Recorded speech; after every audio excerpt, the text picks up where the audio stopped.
近些年，美国从中东地区大规模撤军，似乎要在这些热点地区实行战略收缩政策。不过，去年美军从欧洲撤军近1万人的计划，现在又出现了新的变故。据《环球时报》援引德国媒体的消息称，美军的欧洲司令部现任司令沃尔特斯在近日接受采访时表示，美国将暂停对德国撤军12000名士兵的计划，而且五角大楼还将审查特朗普当时制定计划的流程。除此之外，美军还将撤退在阿富汗与伊拉克的驻军部队，这批美军大约2500人，这也是驻阿的美军人数的新低。不过，美军想彻底从阿伊抽身也并没有那么容易。分析认为，美国此次暂停从德国撤军，以及从阿富汗和伊拉克撤军，这些计划分别涉及到了这些地区各国和北约盟国的多方面关系。其中，阿富汗政府与伊拉克某些政治派别肯定是不愿撤军的，希望美军留下来。同时，除了该地区的盟友外，北约各国也希望美国继续承担起维护该地区政治平衡的责任。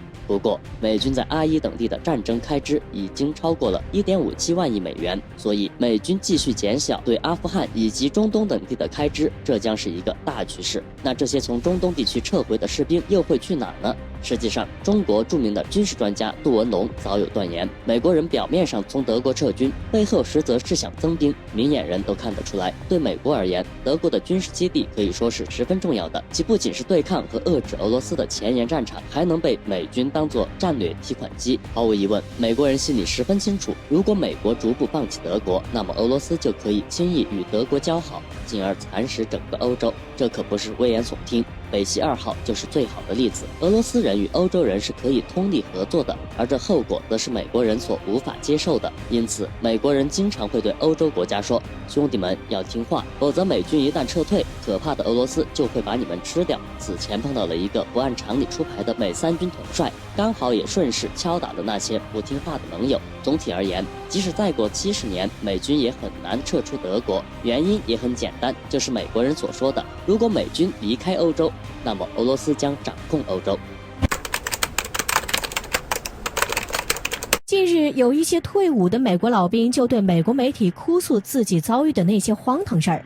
这些为了美国利益而在美军服役数年的老兵们，在面对新冠疫情时，却不能在老兵的医疗站获得接种新冠疫苗的机会。而美军方面给出的理由则是他们的年收入太高了。但更加魔幻的是，墙外的人打不上，墙里的人却不想打。据环球时报的消息称，美国现在仍有将近1半的现役军人拒绝接种新冠病毒的疫苗。这一结果让美国的高层们开始感到着急。美国现任第一夫人吉尔拜登与美国顶级传染病学专家福奇博士，还有美国参谋长联席会议主席马克米利开始纷纷呼吁军人的家属们，劝那些不愿接受的现役军人们接种疫苗。据了解，自新冠疫情在美国爆发的1年里，现役的美军及家属已诊断出近17000例新冠冠状病毒病例，但显然仍有近半的美军现役官兵们没有把这些数据当回事儿。而那些退役美军千里迢迢地去接种新冠疫苗，得到的消息却是无法接种。不得不说，美国国内现在发生的种种事情实在是太魔幻了。那么其中究竟是怎么一回事呢？为何现在仍然有近半现役美军拒打疫苗？而退役老兵真的是因为年收入太高，所以才无法接种疫苗吗？事实上，美军方面确实有规定，老兵如果想要得到包括新冠疫苗在内的免费的老兵医疗服务，那他们的收入不能超过一定的上限，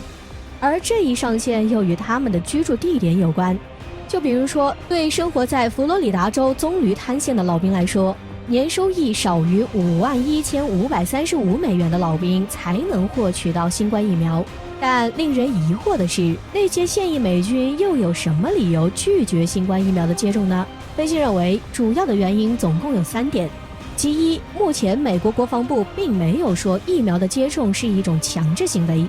所以到了2月份为止，美国防部虽然已经收到了87.2万多份疫苗，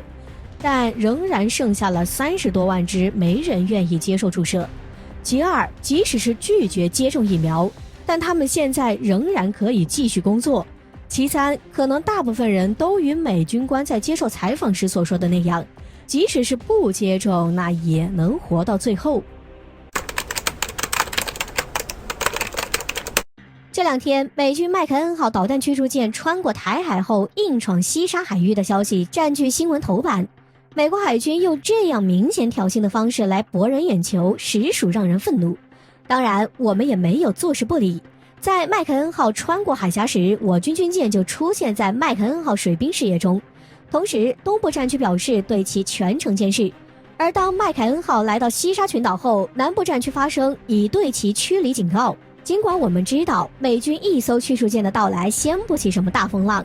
但连连惊动我军两大战区，可见美军如同一只扰人的苍蝇一般，没啥攻击性，却很是烦人。不过，意图给我国制造麻烦的美军也不用太骄傲，他们还有更大的麻烦需要面对。因此，就在这段时间，美军后方却噩耗传来了。据美国海军研究会报道，近日，美国海军新兵训练司令部一名50岁的首席军需官在宿舍被发现死亡。根据初步判断，这名海军军官的死亡可能与新冠病毒有关。根据媒体报道，这名军官同时还是美国海军的新兵教练，负责教授新兵基础海军进修课程。然而，这名军官平日里不仅与新兵接触，还会与海军司令部的军官接触。